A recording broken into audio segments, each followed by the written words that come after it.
Hey guys, it's TaysGreenLife. I'm Taylor, and I'm here with Watersdeep. Watersdeep, introduce yourself. Okay, I'm Gabe. I'm the singer. I'm Rohan. I play guitar and do screams. I am Brandon, and I do guitar as well. Cool.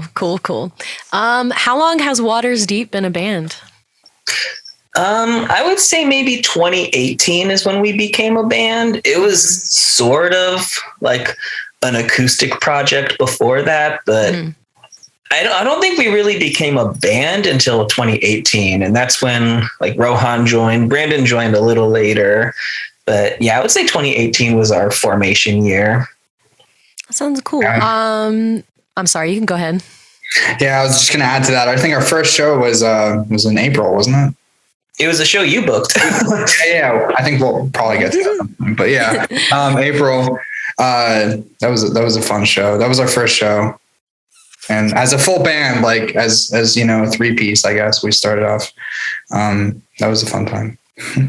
Sounds great. So what would be you guys' biggest influences? Brandon, you can actually jump in with this question. Well, my influences are actually nothing compared to what we play. So I'm more of like a death metal, black metal kid. So I'm trying to bring a little bit more of that, very in small amounts, into upcoming material. But that's mainly my influences. And anybody else? What about you, Gabe? My influences are more on like the post-hardcore emo side of things. Like some of my biggest ones are like Mayday Parade, Taking Back Sunday, The Used, MCR, Senses Fail, a little bit of Under Oath, Silverstein, to name a few. Those are probably like my personal influences. I don't know if I would say like they're the band's influences as a whole, but like just on my end, that's kind of where we get like our emo vibes. Yeah, for me personally, I would say, I guess I'm kind of, it's funny because Brandon's like on the like extreme side, and then like Gabe's on the other end. I'm like right there in the middle. I'm the metalcore kid. I like a little bit of the metalcore. I like my, prog, and I like my gent, I like all that stuff, and the, weird experimental jazz, funk, gent, whatever, prog fusion things. I don't know. That's kind of my influence. So if I would say like bands, like I like bands like, and then the more gent side of things, like, Veil of Maya, Born with Cyrus, Reflections, all that kind of stuff. It all really depends, but I don't know. I'm really coming up with things off the top of my head as far as band names, but there's quite a few random things in there. If you listen really closely to our music, you can kind of hear like a little bit of all that, Brandon kind of brings like the shreddy side of things. Rohan brings like the genty, proggy side of things. I bring the whiny, sad boy side of things. And I see how you guys recovered a cover of an MCR song, Mama. Can we talk about that one? Yeah, absolutely. That was a lot of fun. So fun fact, we actually covered that song on an 8-string. We did the 8-string guitar cover of that. It was, because just why not, really? Plus, I think the original song was in, E standard, so we just dropped it down an octave. I'll say it's only an octave lower, so why not? Just an octave, yeah. And how, was playing with Oh Sleeper and Famous Last Words? Oh, that was a few years ago, but that was a really fun show. I think Rohan was the one that found that show actually for us. Oh yeah. I actually hardly remember. When was that? Was it 2019 now? Like a few months before COVID. Yeah. Wow. That was before my time. So I know nothing about that. You want to go ahead and talk about that one, Rohan?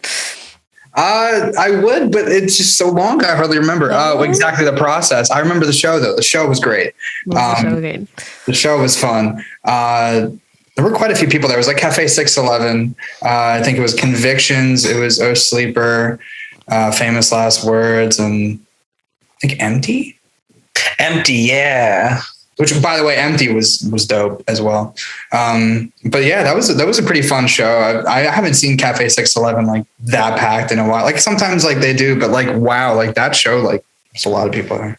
There was actually a line to get in. I saw some guy get punched in front of me during. Oh no, that's what I think it was in between a couple bands. Like some guy got mad, and like I heard some guy like yell like some curse words at some other dude, and then I like look around and I just see like this like dude with a bloody nose, and I'm like, oh, okay, I'm gonna walk over there. I'm glad I didn't see that happen. It was like before. It was like I think before.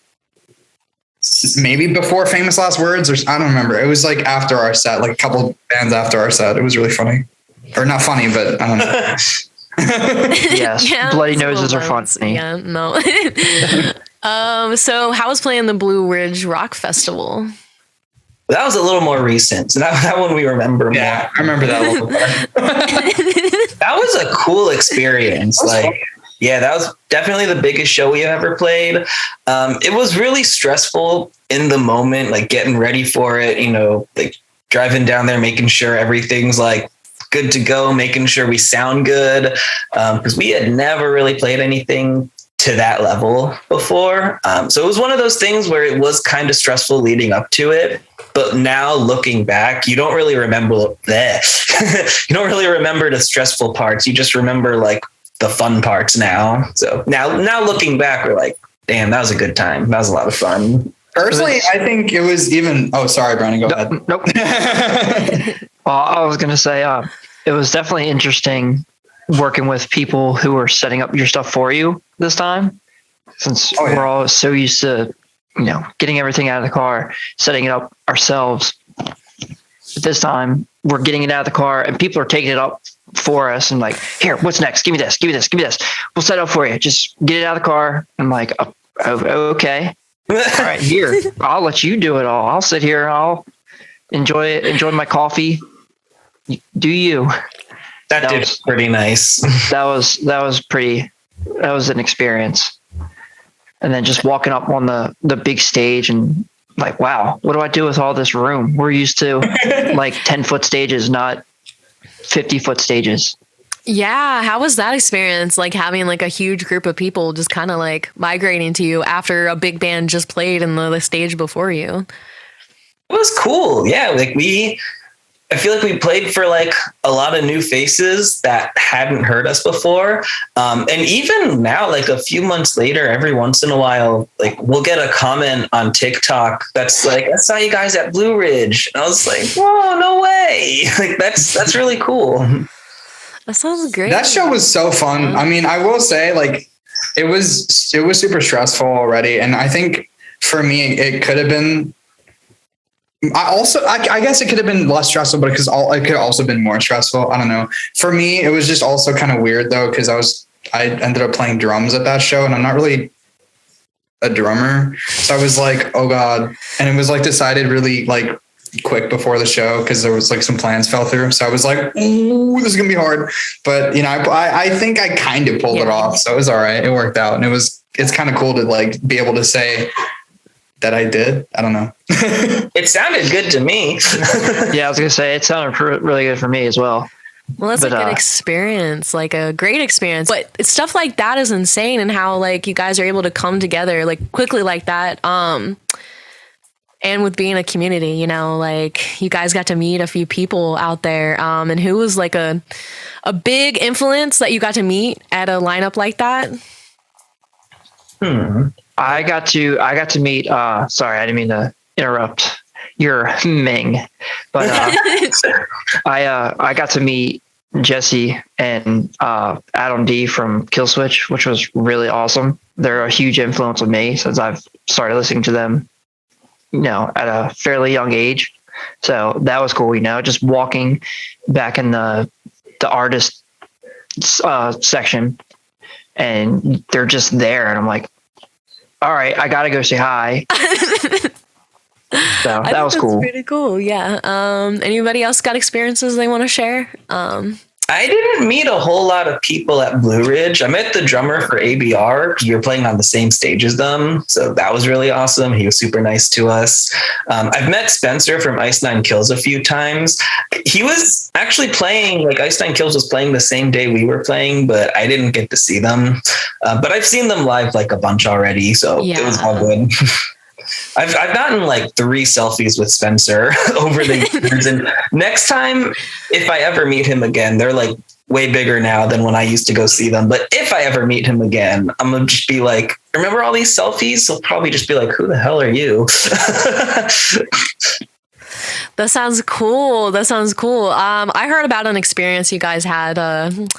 I guess you played in Dunkin' Donuts. Can we talk about that? What the fuck up is? What is it? What the fuck is up, Denny's? Like, let's hear it. Well, okay, so we're supposed to play this venue in Norfolk, right? And it was the first day of this little tour that we had booked, and the show got canceled maybe 30 minutes after we got into the area. So we were kind of like super bummed. We were like, like, dang, man, it was the first day too. So we're like, damn, we can't even play a show today. Like this. So, we were going back to, we had like a motel that we were going to go to. And so we went over there and we were like, all right, cool. I guess we'll just chill, do whatever. There was a Dunkin' across the street. So, and honestly, if you know me, that, I mean, anyone that really knows me well enough will know that I'll have a stupid idea here and there. So that being said, I turned to Gabe and I'm like, yo, what if like, we ask them if we can play here? Because if we get a funny video of that, it could be really funny and a lot of people could see it and it'd just be really silly. Because I've seen, of course, the Denny's thing, and there's been like countless other examples of like bands playing in like grocery stores and like Italian restaurants and just weird places you would never expect. So yeah, this would have been a perfect opportunity, right? And why not give it a shot at that point? Right? So I was like, let's do it. And I think, Gabe, what your response was, and you can correct me if I'm wrong, but I think word for word, you said, what did you say? God, I just forgot. I just lost it. No. Okay. So you said, as long as I'm not the one asking, sure. That sounds like a typical Gabe response for literally anything.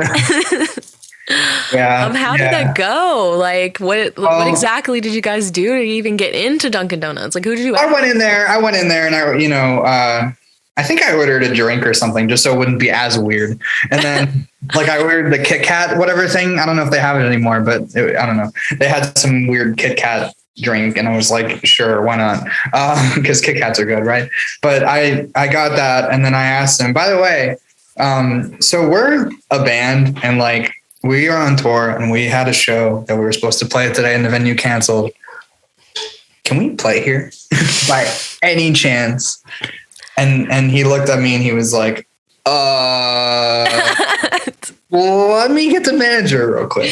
Like, okay. So he goes to the back to get the manager. And I turned to Gabe and I'm like, yo, this is a 50-50 shot here. This could either like, you went to get the manager, that's progress, right? So then the manager comes out and she's like confused and whatever. She's like, so what were you asking me again? And I was like, and I explained the situation again. And she was like, so let me get this straight. You guys, you want to play in here? She just looked at me like I was like the craziest thing. She was like, you're like, you want to play in here? And I was like, I looked at her and was like awkwardly, like I was like, if that's cool. and she was like, a little pause and she was like, all right, sure, why not? So I was like, okay, bet. And then honestly, I will say it was so funny because, she helped us, like she walked over, she was like to the table. She helped us clear the tables. We moved all these tables out. We've left one out for merch and like, it was so funny. Set up everything in the corner and like we had our power like strips and stuff. So we plugged into like the power and like plugged all our amps in, sound checked and everything. This guy came, his name's Casey House and he came. Funny enough, I ran into him at another show later, which was really funny. But these guys were there, and some guy had a PA and another dude had a camera. So oh my God. The stars aligned. We had a show, we had, vocals, we had a sound system, we had the vocals were mic'd up and everything. It sounded great.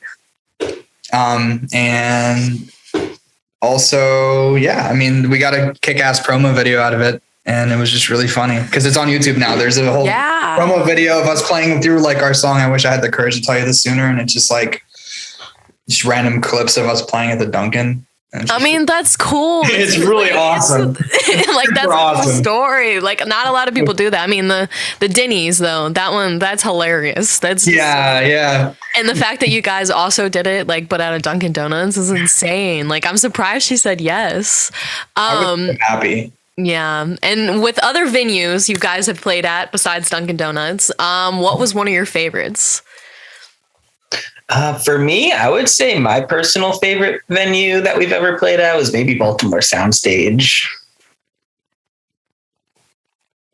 I'm going to have to say Baltimore Soundstage as well. That's, that one, and there's another venue in Baltimore called the Record Theater. That was another one that was really fun to play. Had a really good sound system in it. It's been a long time since I've played there, so I don't know if it still lives up to what I remember. And with having shows in different areas, because I'm in Richmond, how is the rock and punk, the pop punk scene in DC? It's interesting because, well, the reason I say that is because in our area, like there's the Baltimore scene, the DC scene, the Northern Virginia scene, and they all kind of mingle. Mm-hmm. You know what I mean? And there's a lot of really, really incredibly talented bands all over the place. DC has some great bands, Northern Virginia, Baltimore, and even down in Richmond. I know there's a lot of great music down there too, even though that's a little farther away. The only downside to where we live, I would say, is really just, I feel like, and this is nobody's fault, but I just feel like there's not as many venues anymore as there used to be. And it's just like COVID definitely didn't help with that either. It's like a lot of venues are kind of dying now, but there are still some venues that are doing really well. And then there's some newer venues that have been popping up. So it's struggling a little bit, I would say, probably because of COVID, but at the same time, we got good bands. We got some newer venues that are coming back. So I would say it's still a good scene overall. And how would you feel about social media for a band? Like how it's completely different than it used to be like back then, but now it's like a big thing and a big part of how bands get out. Can you guys explain that? Well, I feel like it's super, super important. It's especially, I've started to realize even more so after COVID hit, it's become, extra important to, be super active online. If, it's really hard to, when you are trying to get someone's attention as a band or as an artist or anyone that's promoting their, anything really, you got to not only get their attention, but you got to keep it. Right. So it's like, the more you post, the more active you are, the more you get your material and your content out in front of the people that, are going to enjoy it most, and, connect with it and relate to it the most. It's best to find that audience regardless of, where they are, and just feed them as much as you can. And just like, try to keep them engaged as best as possible, and just keep, trying to, it's word of mouth is still very much a thing. I think the medium has just changed a little bit. And with, you guys, making it to top 100 on Battle of the Bands. How was that experience? That was pretty surprising, honestly, just seeing how many bands were on that list and then like seeing that we made it pretty high. I knew we weren't going to win because there's so many like bigger bands than us, but I just wanted to do it just to see what would happen, and the fact that we were able to make it to that second round, like that was just a cool feeling, and plus it gave us a good, fun thing to talk about on TikTok for a few days. It was good content for a while. That's great. Because social media is very important, like Rohan said. And it's just like, I have to be on social media constantly. I have to be like looking at like bands. I have to be constantly liking stuff and sharing and like marketing to other people. And that's why I think like what you guys are doing, like how since you joined my podcast, I'm trying to build a community. And with that community started, like networking, social media, shows are very important. And like, I mean, you guys pretty much do like your own recording and like production, and like so you're doing your own thing. Like you're not showing the outside world. How is it like when you guys need something? Do you guys reach out to other bands, or do you normally just take care of it yourself? Well, I think it depends on what exactly it is. For the most part. As far as like if we're booking out of state shows, like sometimes we will reach out to other bands, and of course, to obviously, find some cool bands to play with and stuff like that, and get to know and like, build those connections and friendships with. But yeah, I don't know. Like, I guess it really depends on where we are and I guess what we're trying to accomplish, if that makes sense. Yeah, that makes total sense. And your newest single, The Sadness in Her Eyes, what is the meaning behind that? The meaning's basically just, I guess, as like a short general message, it's just like, check on your loved ones, make sure your loved ones are okay, look out for one another, all of that. And I do that with the lyrics just by telling a story of, a girl going through like trauma, suicidal thoughts, things like that, and just like trying to get through to that person. So that's kind of the short version of what that song is about, and the meaning and the message behind it, and what I want people to get out of it. I could appreciate that. Because I mean, mental health is super important. Especially with men mental health is never talked about. So I think it's very important that we all like build a community. We talk to everybody and reach out to people, because you never know what someone's dealing with. Like we should all be kind and enjoy everyone's presence, even if they get on our nerves, but we still should enjoy the fact that they are human and that, they have feelings as well. You guys have feelings too. Like you're touring band, you got things to do, you got people to reach out, you got things to do, and it's just a lot on your plate, and it's very important that you guys take care of your mental health as well. And how do you guys feel about that, having to do as many venues and shows?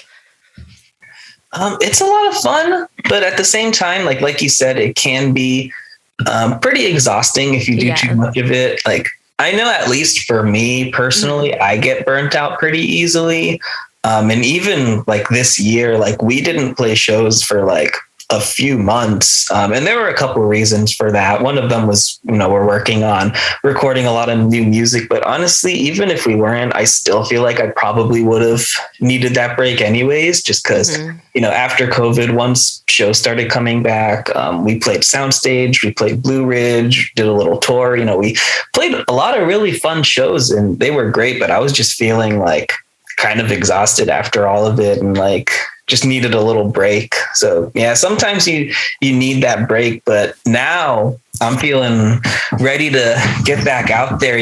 Like we played a show a few days ago at Songbird in DC. That was a great first show back. That was so much fun. And, we're planning some other shows. We have another Halloween show coming up later, and other shows that I can't talk about yet. But yeah, we're getting back out there. I'm really excited for it. And yeah, no, you're totally right. It is good to take care of yourself in that way, like pace yourself and all that. You don't want to burn out. Like burning out is probably like what half of our people our age right now are dealing with. They're burnt out. They don't want to deal with this anymore, which is why like jobs are not doing good right now. And a lot of people are choosing to take care of their mental health over, overexerting themselves, and which is like a bad time right now, because that keeps the economy going. The fact that people are working and people are buying things, but everyone's like can't afford to buy things and too tired to work. So it's just like, how do you keep, things moving? And I see you guys like, you guys are doing good. You're trying, you're pushing yourself, and that's super exciting. And I mean, what's the plans for the rest of the year? You said you have a couple of shows coming up. Do you have anything you're releasing? Oh yeah, definitely. Rohan, do you want to talk about that, since you're like the production guy? Well, I want to start by saying a little bit about the sadness, going back to the sadness in her eyes. That was actually the first track that we fully produced in-house aside from mastering, which actually was really cool. Because we used to work with our dear friend Dave Adjourney, and I would go over to his house, like with all the other previous releases, at least after, Trust Issues and after, we had worked with him, and I had got, we had gone over to his house to track guitars, and, he would like edit as we would track and, that kind of stuff. And then we would get the drums done, get the vocals done. He'd, engineer everything, mix it, and then have his, one of his contacts master. And that was really cool. And I learned a lot from that process. So, and I'm also in school for music production now. So, those things put together, it's, I've been developing my skills. So I figured it'd be a good time to test it out on a new song. Dave ended up moving over to LA, and, things got a little complicated as far as time and scheduling and, that kind of stuff. And meanwhile I was building my skills. So I kind of got to a point where I was like, let's try this. So, and that was the first song we ended up doing completely in-house aside from mastering. And we're going to pretty much be doing that for the foreseeable future, I think. And the rest of this next release, this album, EP, whatever you want to call it, is which is still in the works, is all going to be done in-house. We're going to record everything in-house at my house. I'm going to mix everything and have my buddy over at Blackwell Audio master it. And yeah, that's pretty much pretty much what the plan is. We have a few singles in the works. We have an album after that coming. So yeah, we have some stuff cooking up for sure. That's super exciting. I can't wait to hear it. I can't wait to see what you guys have come up.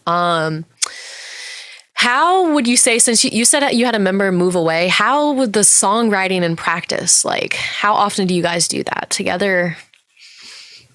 Well, we practice, we try to keep it fairly regular. We practice once a week, which as of now, it's like every Wednesday we usually get together, whether it be like a live rehearsal, any sort of tracking that we're doing, songwriting, any of that. That's as of now our regular schedule. Now, who is it that moved away? Rohan or Gabe? Oh yeah, no, it was our the guy that we worked with for production. His name was Dave. Okay. Yeah, he was. We could call him an unspoken member. I've told him that before. He taught me a lot, and he probably, I'm going to send him this timestamp so I can melt his heart. But anyway, yeah, he was the guy that we were working with for production. Yeah. Okay.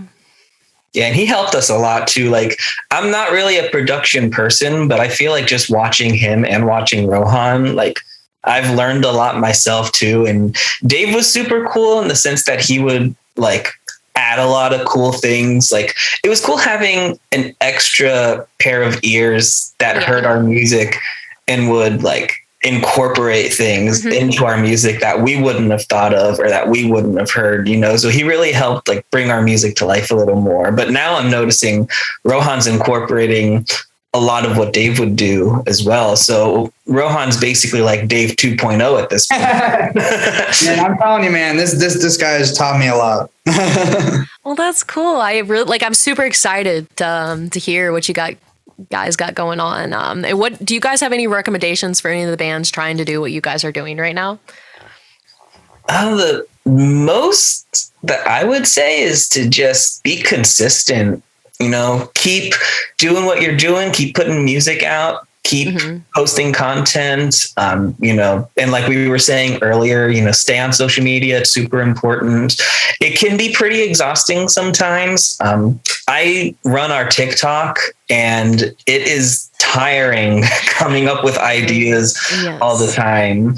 But it's one of those things that you got to do it. You gotta keep yourself relevant, because even if I don't post for like a week, we start losing followers. And just like, Oh shit. Yeah. Okay then. It's so exhausting how like social media has a big presence in music now. It's not just like word to mouth anymore. It's now shares, like, views.